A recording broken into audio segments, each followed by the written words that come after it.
नि समाव टिपकाइनि बर' साहित्य सभा प्राइमारिनि अफिस बेयाव आंनि गांनै बिजाब गथ'सा बिसम्बिथु आरो जोहोलाव नीलेश्वर ब्रह्मनि जिउ खौरां बे गांनै बिजाबखौ आङो आदा जनिल कुमार ब्रह्म बिथांनि आखाइजों बेखेवहोनो मोननानै जोबोरै गोजोननाय मोन्दों। बिथांनिसिम आं साबायखर बावदों आरो लोगोसे आङो साबायखर बावगोन टिपकाइ ओनसोलनि मेलेमजिबि बिथांमोननिसिम टिपकाइ प्राइमारि बर' साहित्य सभा बतझ'र जिल्ला ब्रह्म धोरोम आफाद बर' थुनलाइ आफाद बर' फरायसा आफाद ट्राइबेल संघ बर' समाज साफ्रोमबो दैदेनगिरि बिथांमोननिसिम आं साबायखर बावदों। बिथांमोनहा नैबे हाबाफारियाव लोब लोब फैनानै आंखौ थुलुंगा होदों। बे गांनै बिजाबाव दङ जर'खायै गथ'सा बिसम्बिथु बियो आंनि गथ'सा बिसम्बि नैथि बिजाब। बेयो फरायसाफोरनि थाखायनो बेयाव गथ'फोरनि गोसो बिगियाननि बाथ्राखौ लानानै आं बेयाव लिरनाय जादों। जों बयबो मिथिगौ लेखा फरायोब्ला मानसिया गोरों जायो, बिजनेस मावनो हायो, साख्रि मावनो हायो, गावनि आथिङाव गसंनानै थानो हायो आरो जोंनि गेदेरफोरनि रावफोरा फंसे रावानो जोंखौ दानो हायो, जोंखौ उथ्रिसार खालामनो हायो। थिग बेबायदिनो आंनि फंसे रावा जाहाथे फरायसाफोरखौ थुलुंगा होनो हायो बेबायदियै आङो गथ'फोरनि गोसो बिगियानखौ लानानै माखासे मटिभेशनेल मेसेज बे बिजाबाव आङो होदों आरो आं मिजिंथिदों फरायसाफ्रा बे बिजाबखौ फरायनानै जोबोरै थुलुंगा मोनगोन। मानो होननानै बुङोब्ला जोंबो दिनै लेखा फरायनानै बेबायदि गावनि आथिङाव जों गसंनानै जों थानो हादों आरो जोहोलाव नीलेश्वर ब्रह्मनि जिउ खौरां साफ्रोमबो गेदेरफोरनि जिउ खौराङा जोंखौ थुलुंगा होयो आरो बे जिउ खौरांनि गेजेरजों जोहोलाव नीलेश्वर ब्रह्मनि फिल'सफि बेखौ आङो बेरखांहोनो नाजादों। बिथाङा गावनि सुजुनाय खन्थाइ, गावनि सुजुनाय मेथाइ, गावनि लिरनाय लिरबिदां बेफोरखौबो आङो बे बिजाबाव होदों आरो जोहोलावखौ जोङो मानि थाखाय जोहोलाव होनखो, माब्ला होनखो, बिथाङा मेथाइजों लोगोसे मा मा खामानि मावदोंमोन बेनि सोमोन्दैबो आङो बे बिजाबाव बेरखांहोनो नाजानानै आङो जेसेबां हायो आङो लिरदों आरो आं मिजिंथिदों जोंनि नैबे हाबाफारि जाय हाबाफारियाव बतझ'र जिल्ला टिपकाइ ओनसोलनि साफ्रोमबो मेलेमजिबि बिथांमोनहा फैनानै बाहागो लाफैदों। बे थासारिया मोनसे ओरैबायदि थासारि जाय थासारियाव पजिटिभ भाइब्रेसन दङ आरो बेबायदि पजिटिभ भाइब्रेसन गोनां थासारिखौनो जोङो सोरजिनांगौ। बेनि गेजेरजों जोङो फरायसाफोरखौ थुलुंगा होनो हागोन। मानो होननानै बुङोब्ला फरायसाफोरा बै समाव मेलेमा गोरलै, गोसोआ गोरलै, गाज्रिखौबो बिसोरो सानफ्लाङो, गाज्रिखौबो जोङो मावफ्लाङो। दा बेनिखायनो बिसोरनो जाहाथे जों मोजां लामा दिन्थिनो हायो बेनि थाखाय जोङो गारजेनफ्रा बिबानखौ जों लानांगोन। लेखा लिरनायनि गेजेरजों, साख्रि मावनायनि गेजेरजों, आबाद मावनायनि गेजेरजों, बेनि गेजेरजों जोङो फरायसाफोरखौ जोङो थुलुंगा होनो जोङो नाजानांगोन। गांसे बिजाब सोरजिनायाव माबायदि खस्थ' मोनो सार? गांसे बिजाब सोरजिनायाव जोङो गोबां खस्थ' लानो गोनां जायो। सोरनिबा रेफारेन्सखौ जोङो लानो गोनां जायो आरो रिसार्च बायदि जोङो जिउ खौरां लिरनायाव जुदि आखाइ होदोंब्ला बै न'खराव थांनानै बा बिनि रिलेटिभफोरनियाव थांनानै बा ससियेल मिडियानिफ्राय माखासे इनफरमेसन लानानै जोङो बिजाबखौ जोङो सोरजिनो गोनां जायो। गोरलै नङा मोनसे बिजाब सोरजिनाया। जोङो बिजाबखौ सोरजिनो होनब्लानो जाया, नाथाय जोङो गोसो होथाबोब्ला जोङो सोरजिनोबो जों हागोन। गिबियाव जोङो जोंनि साननायफोरखौ लासै लासै जोङो गुवार खालामलांनो जों हागोन आरो जेसेबां बिजाब लिरगोन एसेबां जोंहा एक्सपिरियेन्स जागोन। सारा दिनैसिमाव बेसेबां बिजाब लिरबोखो एबा सोरजिबोखो? रायजोफोरनि अननाय मोननानै आं दिनैसिम 19 गां बिजाब लिरनो हाबाय।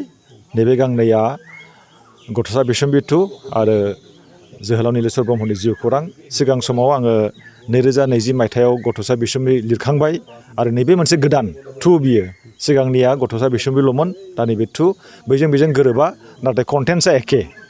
बैबो गथ'फोरनि साइक'लजिजों सोमोन्दो लाखिनानै लिरनाय आरो नैबेबो गथ'फोरनि साइक'लजिजों सोमोन्दो लाखिनानै लिरनाय आरो आङो बुंगोन बेखौ जुदि बैसो गोराफ्राबो फरायोब्ला एसेब्लाबो थुलुंगा मोनगोन होननानै आं सानदों। मानो होनब्ला जोंबो मटिभेशनेल भिडिअ जोंबो नायो। जेब्ला जोंनि गोसोआ एसे गोदाव सोराव जायो बा दुखु मोनो अब्ला जोङो मटिभेशनेल जोङो बिराद नायो। मानसि गेदेरफोरनि मटिभेशनेल मेसेजखौ जोङो नायो, लेखा जोङो फरायो आरो बैफोरखौ गोसोआव लानानै रेफारेन्स लानानै बे बिजाबखौ सुजुनाय जादों। साबायखर। गेदेमा जोहोलाव नीलेश्वर ब्रह्मनि जिउ खौरां आरो गथ'सानि बिसम्बि बे बिजाब गांनैखौ दिनै गेदेमा डक्टर अजित बर' बिथाङा गावनि गोसो मेलेम आखाइजों सोरजिबाय। बे बेलायाव बिथांनिसिम माबाफोर बुंनो गोनां दं नामा? बर'नि मुंदांखा थुनलाइ लिरगिरि डक्टर अजित बर' बिथाङा जोहोलाव नीलेश्वर ब्रह्मनि जिउ खौरां लिरनानै दिनै टिपकायाव बेखेवफैदों। जों जोबोद गोग्गानाय मोन्दों पर्बतझ'रा नङाबा टिपकाय ओनसोलनि रायजो राजा बयबो, मानोना जोहोलाव नीलेश्वर ब्रह्मआ पर्बतझ'रानि, टिपकाय पर्बतझ'रानि। बिथांनि जे बिहोमा, बे बिहोमाया दुलाराय बर' हारिनि थाखायनो गेदेरथार बिहोमा, जायनि थाखाय नीलेश्वर ब्रह्मआ जोहोलाव बिमुं मोन्दों। बेबायदि पर्बतझ'रानि सृष्टि जोहोलाव नीलेश्वर ब्रह्मनि जिउ खौरांखौ लिरनानै डक्टर अजित बर'आ दिनै टिपकायाव जे बेखेवफैदों, बियो टिपकाय एबा पर्बतझ'रानि रायजो राजाबो सानसुमैफोरनि थाखाय जोबोद गोग्गाथाव बाथ्रा जादों होननानै बयबो बेखौ बिबेसना खालामदों।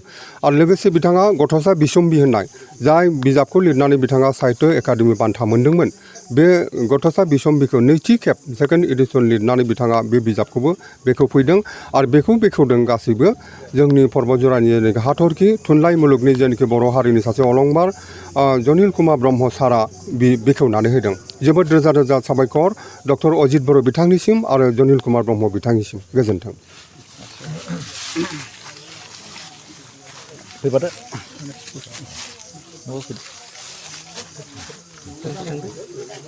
दिनै नोंथाङा गोबां खस्थ'नि गेजेरजों गोबां समाव गोबां बिजाब दिहुनबाय। दाउ खौवौनि गाराङा बैसागु बोथोरखौ बरायनानै लाबोदों। बगाजुलियाव बैसागुनि दान्दिसे हाबाफारिनि गेजेरजों बगाजुलियाव मोनसे रंजाथाव बुब्लि। बैसागु बोथोर होनोब्ला जों रावबो रंजानाय बुब्लियाव मोदोम सिमावग्लुङा जासे थानो हाया। सेंग्रा सिख्ला गथ' गथाय बोराय बुरै जों गासैबो रंजानायजोंनो बैसागु बोथोरनि समखौ हगार हरो। नंगौ, नोंथाङा खौरांखौ मोननानै सोमोनांगोन आरो गोसोआव जोबोरैनो खुसि मोनथारगोन।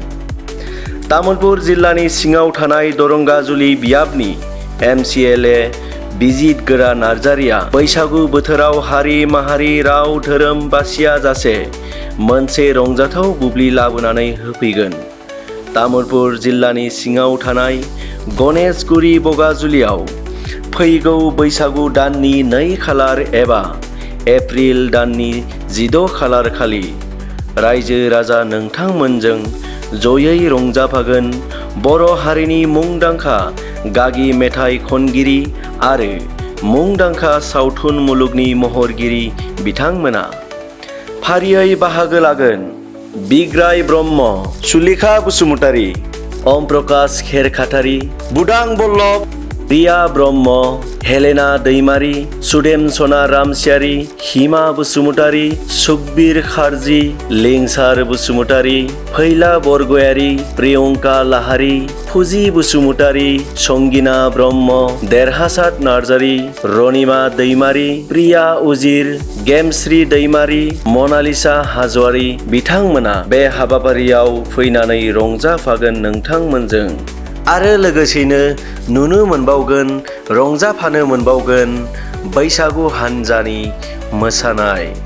बे बैसागु मोसानाय हान्जायाव 55था बैसागु मोसानाय हान्जाया बेवहाय रंजाफैगोन आरो बेवहाय नुनो मोनबावगोन, रंजाफानो मोनबावगोन, बे हाबाफारियावनो बाहागो लाबावगोन 55था मोसानाय हान्जा। आरो बे हाबाफारियाव BTCनि MCLA बिजित गोरा नार्जारि बिथाङा गासैखौबो लैहोर लैहोर फैनानै बाहागो लाफैनो थाखाय गुरैयै खावलाय हरदों। नोंथाङाबो रंजानो गोसो जायाखैना?